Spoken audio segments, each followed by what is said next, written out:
बृहन्मुंबई महानगर पालिका शिक्षण विभाग ऑनलाइन वर्चुअल क्लासरूम की हिंदी की कक्षा में आप तमाम का स्वागत है। मैं हूं आपकी शिक्षिका अंसारी अस्मा रुकैया मोहम्मद कैस। आज हम पढ़ने वाले हैं हिंदी। तो चलिए शुरू करते हैं हमारा आज का सेशन।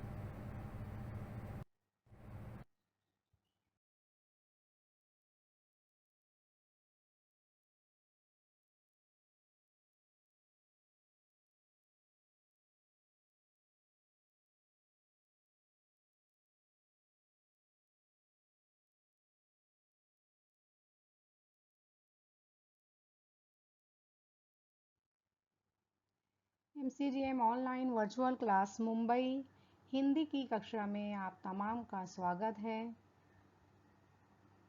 मैं हूं आपकी शिक्षिका अंसारी अस्मा रुकैया मोहम्मद कैस।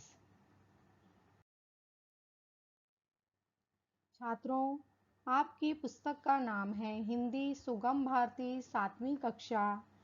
इस पुस्तक से हम आज पढ़ने वाले हैं पाठ क्रमांक 6, कुछ कुछ स्मृतियाँ, जो कि आपकी पुस्तक में पान नंबर 31 पर मौजूद है।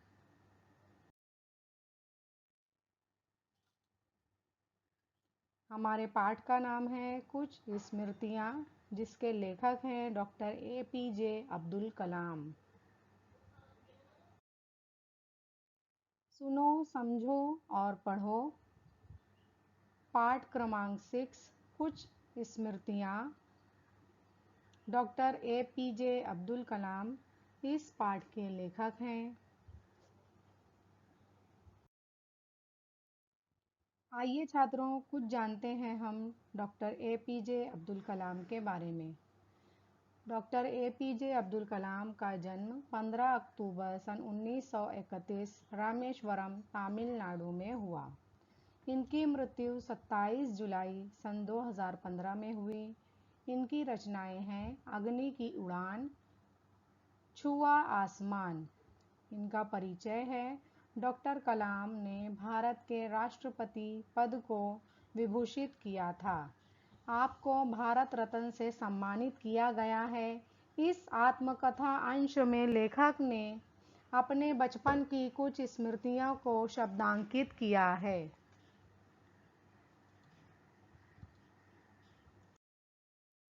छात्रों, ये आपको स्क्रीन पर जिसकी तस्वीर दिखाई दे रही है वो है डॉक्टर कलाम। उनके बचपन की भी तस्वीर आप देख सकते हैं। पाठ का परिचय है। ये पाठ जो है आत्मकथा का तात्पर्य है। स्वयं के जीवन की स्वरचित कथा, अर्थात लेखक अपने जीवन की कहानी स्वयं कहता है। लेखक एक विशिष्ट परिवेश के मध्य जिए गए विशिष्ट क्षणों, पलों का पुनः सृजन करता है। इस आत्मकथा अंश में लेखक ने अपने बचपन की कुछ स्मृतियों यानी कि कुछ यादों को शब्दांकित किया है, हमारे सामने पेश किया है, उन्हें शब्दों में हमारे सामने बयान किया है। खोजबीन। अंतर्जाल से पद्म भूषण से विभूषित विभूतियों की जानकारी का संकलन करके सुनाओ। आपको अपने इंटरनेट से जो पद्म भूषण हासिल करने वाले जितने भी व्यक्ति हैं, उनका आप लोगों को संकलन करना है। प्यारे बच्चों, यहाँ पर आप लोगों को कुछ व्यक्तियों को पहचानना ज़रूरी है। देखिए यहाँ पर ये डॉक्टर कलाम की एक किताब विंग्स ऑफ फायर से ली गई एक तस्वीर है। यहाँ पे डॉक्टर कलाम जो जब श्वार्ट्स हाई स्कूल में पढ़ते थे, तो उनके जो शिक्षक थे आयादुरे सोलोमन, जो के स्टैंडिंग लेफ्ट, जो यहाँ पर लेफ्ट में खड़े हुए हैं, एंड रामकृष्ण अय्यर, जो हम पाठ पढ़ने वाले हैं, जिसमें डॉक्टर कलाम ने अपने बचपन की कुछ स्मृतियों को हमारे सामने बयान किया है। तो ये दो व्यक्ति का उसमें ख़ास तौर पर जिक्र है। डॉक्टर कलाम ने अपने शिक्षक अय्यादुरै सोलोमन और रामकृष्ण अय्यर का जिक्र किया है। तो रामकृष्ण अय्यर इस तस्वीर में देखिए राइट साइड में बैठे हुए हैं। They are the best example of small town Indian teachers committed to nurturing.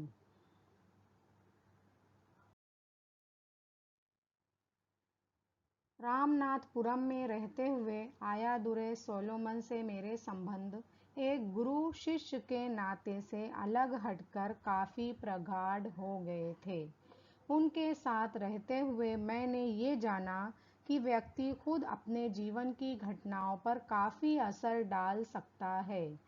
Ayyadurai Solomon कहा करते थे, जीवन में सफल होने और नतीजों को हासिल करने के लिए तुम्हें 3 प्रमुख शक्तिशाली ताकतों को समझना चाहिए: इच्छा, आस्था और विश्वास। देखिए छात्रों, यहाँ पर डॉक्टर कलाम ने पाठ में हमसे अपनी स्मृतियों को, यादों को शेयर कर रहे हैं और वो कह रहे हैं कि जब वो रामनाथपुरम में रहते थे तो अय्यादुरै सोलोमन जो उनके शिक्षक थे, उनसे उनके जो संबंध थे, ताल्लुकात थे, वो एक गुरु शिष्य, उस्ताद और शागिर्द के नाते से अलग हटकर बहुत प्रगाढ़ हो गए थे। प्रगाढ़ का अर्थ होता है गाढ़ा, घना, यानी बहुत अच्छे संबंध हो गए थे उन दोनों के बीच।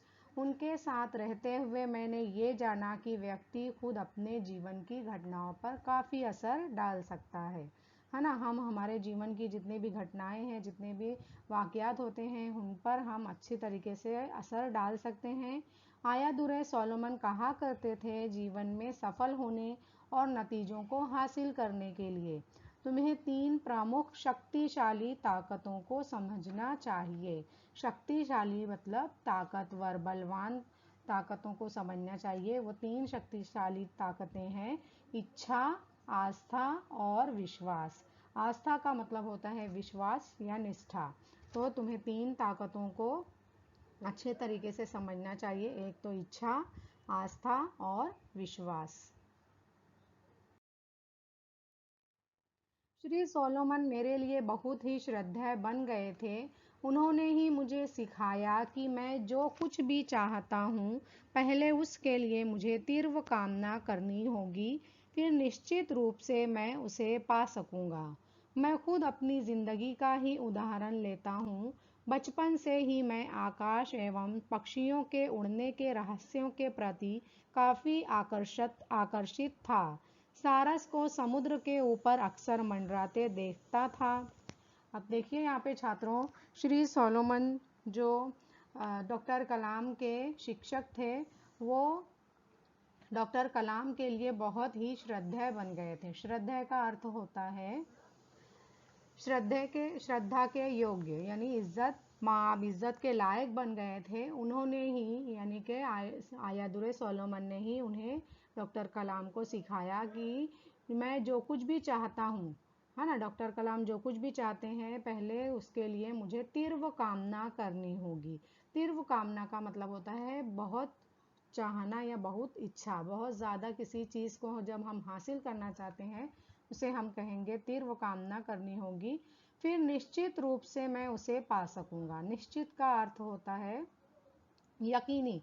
यकीनी तौर पर जब मैं उसकी चाहत करूंगा तभी वो मुझे चीज़ मिलेगी। मैं खुद अपनी ज़िंदगी का ही उदाहरण लेता हूँ। डॉक्टर कलाम कहते हैं कि मैं खुद अपनी ज़िंदगी की मिसाल लेता हूँ। बचपन से ही मैं आकाश एवं पक्षियों के उड़ने के रहस्यों के प्रति काफ़ी आकर्षित था। वो बचपन से ही जो आकाश में पक्षी उड़ते थे और उनके उड़ने के पीछे जो रहस्य था, जो राज था, उनके प्रति, उनके लिए वो काफ़ी आकर्षित थे। आकर्षित अर्थात प्रभावित, यानी कि वो जब आकाश में पक्षियों को उड़ते हुए देखते थे तो उनसे वो बहुत प्रभावित थे, उन्हें बहुत अच्छा लगता था। सारस को समुद्र के ऊपर अक्सर मंडराते देखता था।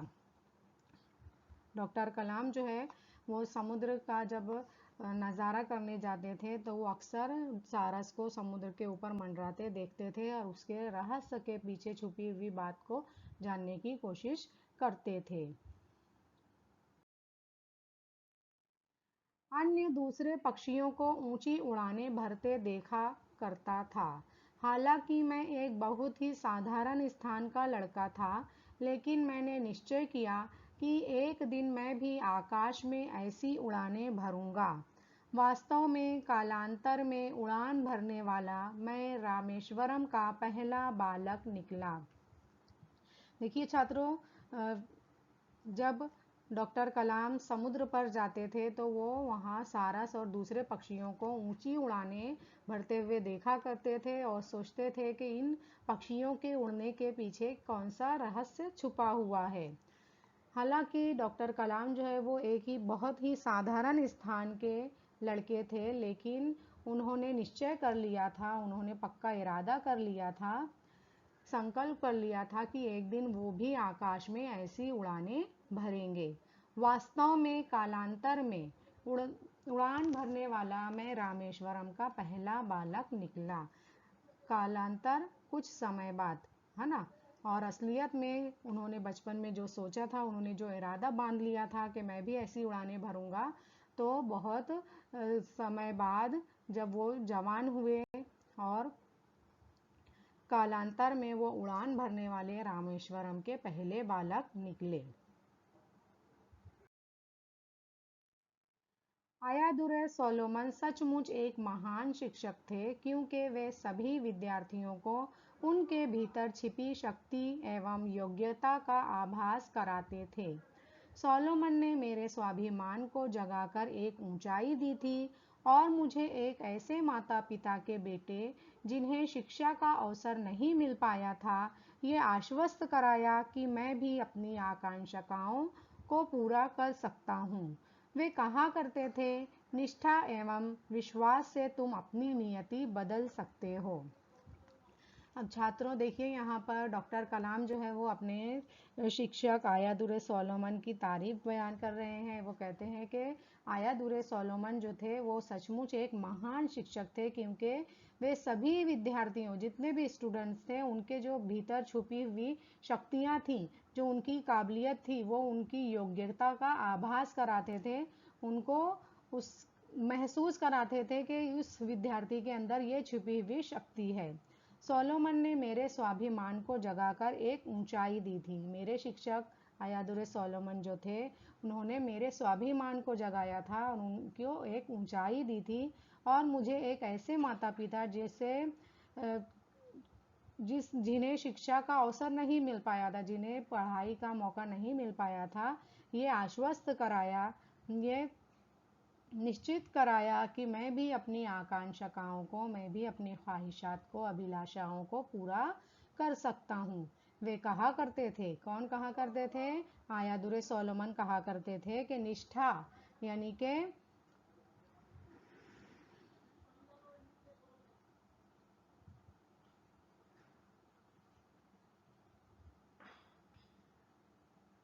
विश्वास से तुम अपनी नियति बदल सकते हो।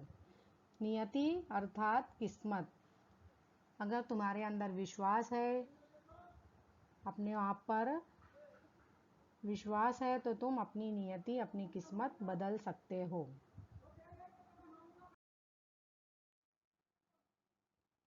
बात उस समय की है जब मैं चौथी फार्म में था।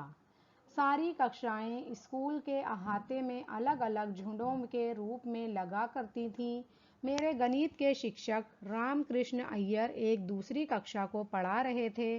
अनजाने में ही उस कक्षा से होकर मैं निकल गया। तुरंत ही एक प्राचीन परंपरा वाले तानाशाह गुरु की तरह रामकृष्ण अय्यर ने मुझे गर्दन से पकड़ा और भरी कक्षा के सामने बेंत लगाए। अब देखिए, एक और वाकया को बयान करते हुए डॉक्टर कलाम कह रहे हैं कि ये बात जो है वो उस समय की है जब मैं चौथी फार्म में था, चौथी कक्षा में था। सारी कक्षाएं, सारी जमातें जो है वो स्कूल के अहाते में अलग अलग झुंडों के रूप में लगा करती थी। मेरे गणित के जो शिक्षक थे रामकृष्ण अय्यर, तो गणित के शिक्षक कौन है डॉक्टर कलाम के? उनका नाम है रामकृष्ण अय्यर। एक दूसरी कक्षा को पढ़ा रहे थे। अनजाने में ही मैं उस कक्षा से होकर निकल गया। अब अहाते में खुली जगह पर सबकी अलग अलग जमातें पढ़ाई जा रही थी। तो क्या होता है, अनजाने में डॉक्टर कलाम जो है वो उनकी कक्षा से होकर निकल जाते हैं, गुजर जाते हैं। तो तुरंत ही वो एक प्राचीन परंपरा वाले तानाशाह गुरु की तरह रामकृष्ण अय्यर ने मुझे गर्दन से पकड़ा और भारी भरी कक्षा के सामने मुझे बेंत लगाई, यानी मुझे पीटा। देखिए यहाँ पे आप लोगों को रामकृष्ण अय्यर जी और आयादुर्रे सोलोमन की तस्वीर बताई गई है।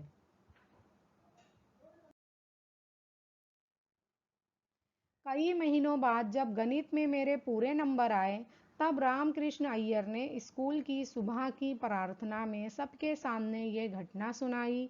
मैं जिसकी बेंत से पिटाई करता हूँ, वे एक महान व्यक्ति बनता है। मेरे शब्द याद रखिए। ये छात्र विद्यालय और अपने शिक्षकों का गौरव बनने जा रहा है। उनके द्वारा की गई ये प्रशंसा क्या एक भविष्यवाणी थी? देखिए छात्रों, यहाँ पर डॉक्टर कलाम जो है वो अपने शिक्षक, गणित के शिक्षक रामकृष्ण अय्यर जी के साथ जो वाकया पेश आया था उसको यहाँ पे बहुत ही अच्छे तरीके से बता रहे हैं कि मैं जब उनकी कक्षा से गुजर गया तो उन्होंने मुझे सबके सामने बेंत लगाई, और कई महीने बाद जब गणित में मेरे नंबर, यानी कि डॉक्टर कलाम ने जब गणित में बहुत अच्छे नंबर लेकर आए, तब उनके शिक्षक रामकृष्ण अय्यर ने स्कूल की सुबह की प्रार्थना में सबके सामने ये जो घटना हुई थी वो सुनाई कि मैंने उसकी बेंत लगाई थी। वो कहते हैं कि मैं जिसकी बेंत से पिटाई करता हूँ वो एक महान व्यक्ति बनता है। मेरे शब्द याद रखिए। रामकृष्ण अय्यर जी कह रहे हैं कि ये शब्द याद रखिए। ये जो छात्र है वो विद्यालय और अपने शिक्षकों का गौरव बनने जा रहा है ना, फख्र बनने जा रहा है। तो उनके द्वारा की गई ये जो प्रशंसा थी, डॉक्टर कलाम कह रहे हैं रामकृष्ण अय्यर जी ने जो मेरी प्रशंसा की थी, तो क्या वो एक भविष्यवाणी थी? प्रशंसा का मतलब होता है तारीफ, भविष्यवाणी आगे चलकर होने वाली वो बात जो पहले से ही किसी ने कह दी हो, उसे कहते हैं भविष्यवाणी। तो रामकृष्ण अय्यर जी ने जो अल्फाज कहे थे, जो शब्द में उनकी प्रशंसा की थी, तो क्या वो एक भविष्यवाणी थी? ये ऐसा डॉक्टर कलाम ने अपनी किताब में लिखा है।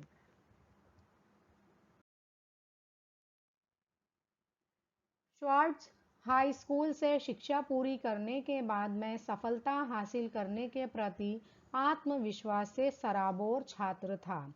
मैंने एक क्षण भी सोचे बिना और आगे पढ़ाई करने का फैसला कर लिया। उन दिनों हमें व्यावसायिक शिक्षा की संभावनाओं के बारे में कोई जानकारी तो थी नहीं। उच्च शिक्षा का सीधा सा अर्थ कॉलेज जाना समझा जाता था। सबसे नज़दीक कॉलेज तिरुचिरापल्ली में था। उन दिनों इसे त्रिचनोपोली कहा जाता था और संक्षेप में त्रिची। अब देखिए यहाँ पर आगे की किताब में, आगे के पार्ट में डॉक्टर कलाम कह रहे हैं कि श्वार्टर्ज हाई स्कूल से जब मैं शिक्षा पूरी कर लिया, जब मेरी शिक्षा श्वार्टर्ज हाई स्कूल की कंप्लीट हो गई, पूरी हो गई, तो उसके बाद मैं सफलता हासिल करने के प्रति आत्मविश्वास से कॉन्फिडेंस से जो है वो बहुत सराबोर था। सराबोर का अर्थ होता है भरा हुआ, है ना। मेरे अंदर कूट कूट कर आत्मविश्वास भर गया था। मैंने एक क्षण भी सोचे बिना और आगे पढ़ाई करने का फैसला कर लिया। डॉक्टर कलाम कहते हैं कि इतना आत्मविश्वास आ गया था मेरे अंदर कि मैंने बगैर सोचे आगे पढ़ाई करने का फैसला कर लिया। उन दिनों हमें व्यावसायिक शिक्षा की संभावनाओं के बारे में कोई जानकारी नहीं थी। अब व्यावसायिक शिक्षा क्या होती है बच्चों? तो बिजनेस एजुकेशन, इंग्लिश में हम कहेंगे बिजनेस एजुकेशन। तो छात्रों को व्यापार यानी कि बिजनेस के आधारभूत सिद्धांतों तथा प्रक्रियाओं का शिक्षण किया जाता है। व्यावसायिक शिक्षा में स्टूडेंट्स को बिजनेस के जो ऊंच नीच होते हैं और किस तरह बिजनेस किया जाता है, किस तरह हम बिजनेस कर सकते हैं, उनके लिए क्या ज़रूरी चीज़ें होती हैं, इन सब के बारे में इस शिक्षा में पढ़ाया जाता है। तो व्यावसायिक शिक्षा की संभावनाओं के बारे में उन्हें कोई जानकारी नहीं थी। उच्च शिक्षा का सीधा सा अर्थ यानी आला तालीम का सीधा सा मतलब ये समझा जाता था कि उसका कॉलेज में एडमिशन करा दिया जाए। तो सबसे नज़दीक कॉलेज, वो डॉक्टर कलाम के घर से सबसे नज़दीक कॉलेज जो था वो कहाँ था? तिरुचिरापल्ली में था। तिरुचिरापल्ली जो है वो भारत के तमिलनाडु प्रांत का एक शहर है। तो उन दिनों उसे, यानी डॉक्टर कलाम जब वहाँ रहा करते थे तो उन दिनों उसे क्या कहा जाता था? तिरुचनोपोली कहा जाता था। और संक्षेप में, संक्षेप बोले तो थोड़े में कोई बात कहना, यानी कि शॉर्ट फॉर्म है उसका तिरुचनोपोली का, संक्षेप में उसे त्रिची कहा जाता था।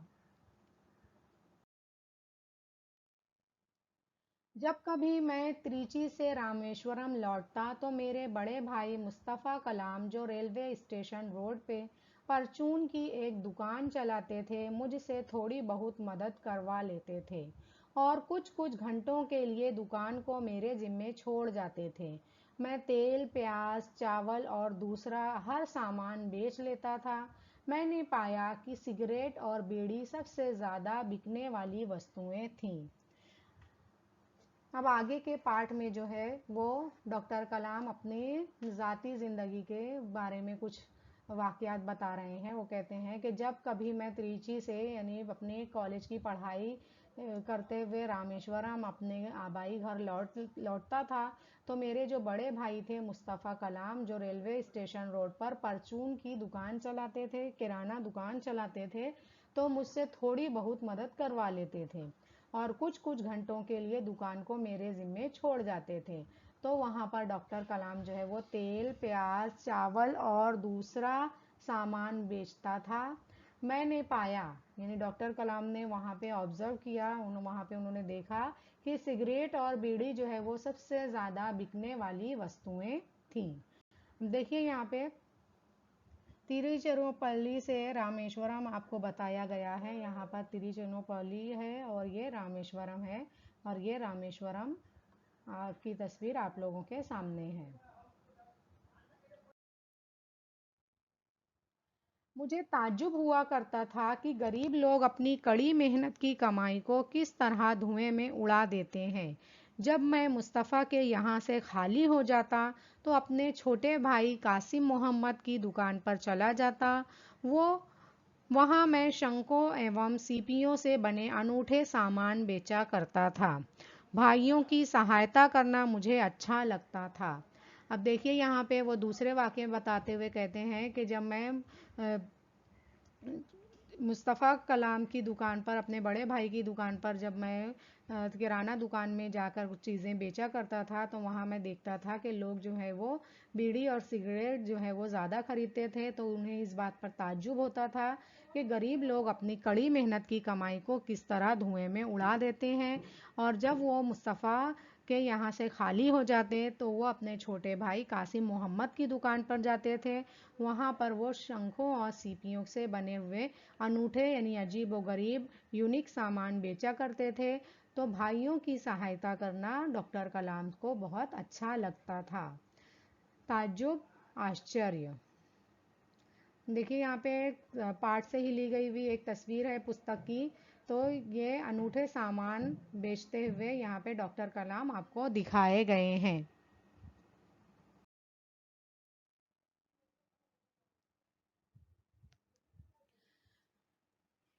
ठीक है बच्चों, चलिए अब हम यहाँ पर कुछ सवालात के जवाबात देखते हैं।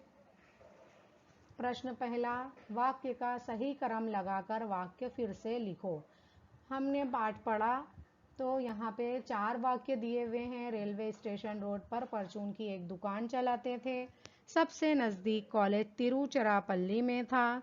सोलोमन जी ने मेरे स्वाभिमान को जगाकर एक ऊंचाई दी थी। सारस को समुद्र के ऊपर अक्सर मंडराते देखता था। ये 4 वाक्य आपको दिए हुए हैं, इनको सही क्रम में लगाना है। तो चलिए हम इन्हें सही क्रम में लगाते हैं। इसका उत्तर है, पहला आएगा, सारस को समुद्र के ऊपर अक्सर मंडराते देखता था। ये पहला वाक्य है। दूसरा, सोलोमन जी ने मेरे स्वाभिमान को जगाकर एक ऊंचाई दी थी। तीसरा, सबसे नज़दीक कॉलेज तिरुचिरापल्ली में था। चौथा, रेलवे स्टेशन रोड पर परचून की एक दुकान चलाते थे। इस तरह ये 4 वाक्य को हम सही क्रम में लगाएंगे।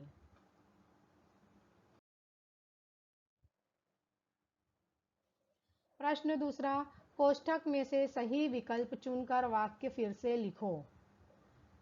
श्री सोलोमन मेरे लिए बहुत ही डैश बन गए थे। आदरणीय बन गए थे, माननीय बन गए थे, श्रद्धेय बन गए थे। तो सही जो कोष्ठक में सही शब्द है श्रद्धेय। श्री सोलोमन मेरे लिए बहुत ही श्रद्धेय बन गए थे। बचपन से ही मैं आकाश एवं पक्षियों के उड़ने के रहस्यों के प्रति काफी डैश था। विकर्षित था, आकर्षित था, प्रतिकर्षित था।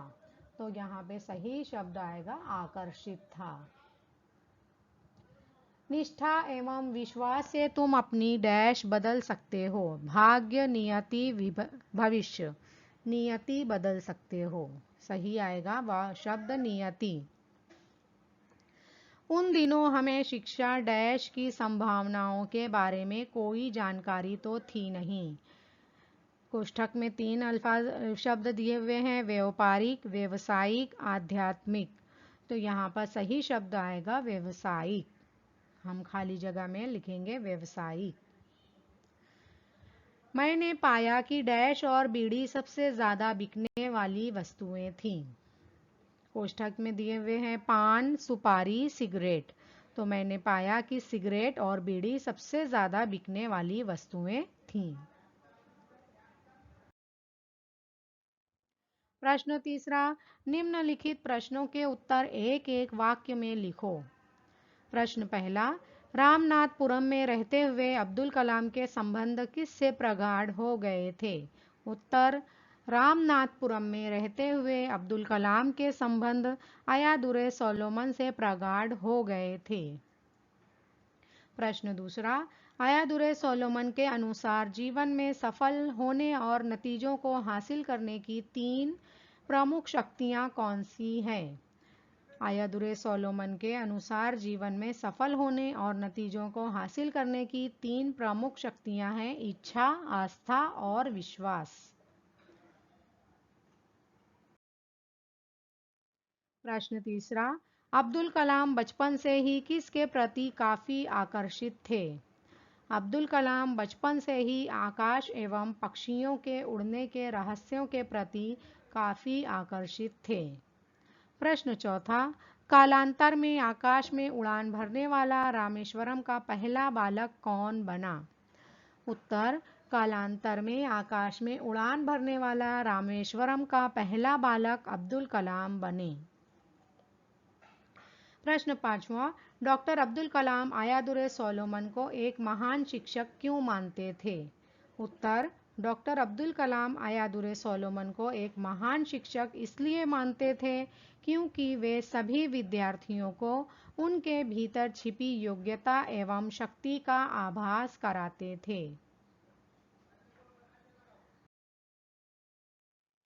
प्रश्न छठा, आयादुर्रे सोलोमन क्या कहा करते थे?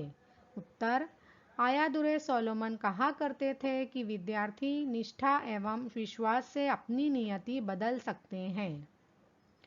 प्रश्न सातवां, डॉक्टर अब्दुल कलाम के बारे में रामकृष्ण अय्यर ने क्या भविष्यवाणी की?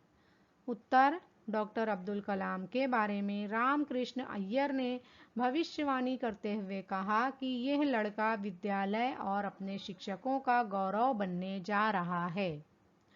प्रश्न आठवां, डॉक्टर अब्दुल कलाम के गणित के शिक्षक का क्या नाम था? उत्तर, डॉक्टर अब्दुल कलाम के गणित के शिक्षक का नाम रामकृष्ण अय्यर था। प्रश्न नौवां, रामेश्वरम लौटने पर अब्दुल कलाम क्या करते थे? उत्तर, रामेश्वरम लौटने पर अब्दुल कलाम दुकान में अपने भाइयों की सहायता करते थे। व्याकरण और भाषा ज्ञान। प्रश्न पहला, निम्नलिखित शब्दों के समानार्थी शब्द कविता से ढूंढकर लिखो। यादें, बहुत अधिक, श्रद्धा, इच्छा, संकेत, निश्चित, भरा हुआ, आश्चर्य, व्यवसाय संबंधी।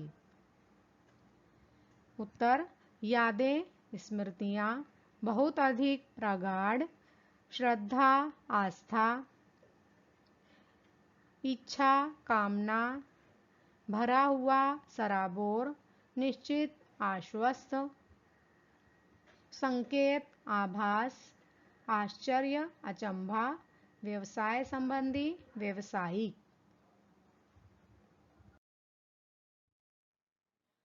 प्रश्न दूसरा, निम्नलिखित शब्दों के विरुद्धार्थी शब्द लिखो। सौम्य, शिष्य, विश्वास, बचपन, आकर्षित, साधारण, योग्यता, महान, प्रशंसा। उत्तर सौम्य, इसका विरुद्धार्थी शब्द है तीव्र। बचपन, बुढ़ापा, शिष्य, गुरु, आकर्षित, अनाकर्षित, विश्वास, अविश्वास, साधारण, विशेष,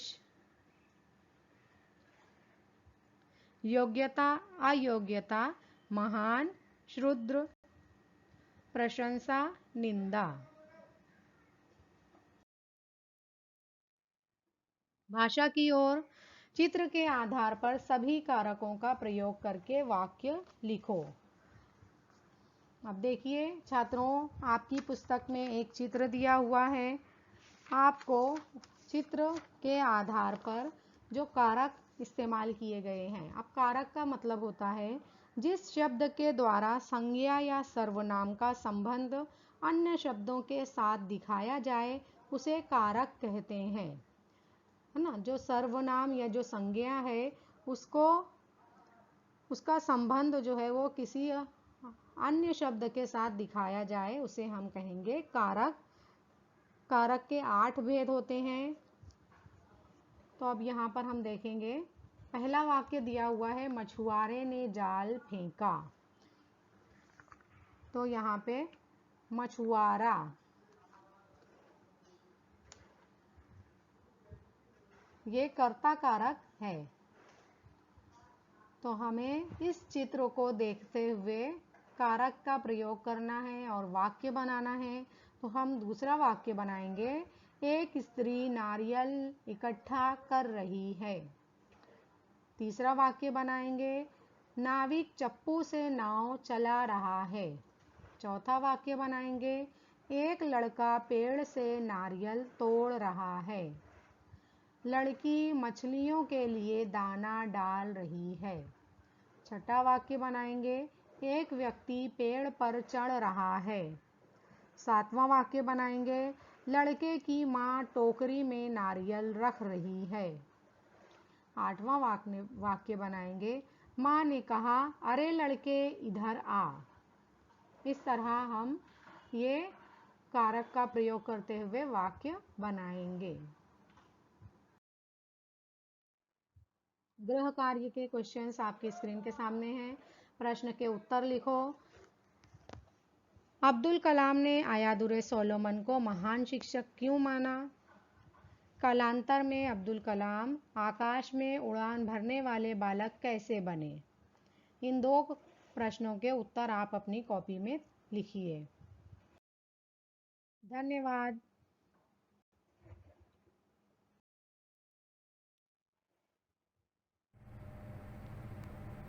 आशा करती हूँ कि आपको आज के लेसन में जो कुछ भी पढ़ाया गया है आपकी समझ में आया होगा।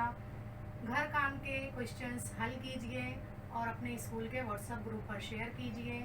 फिर मिलेंगे अगले सेशन में। तब तक के लिए खुदा हाफिज़।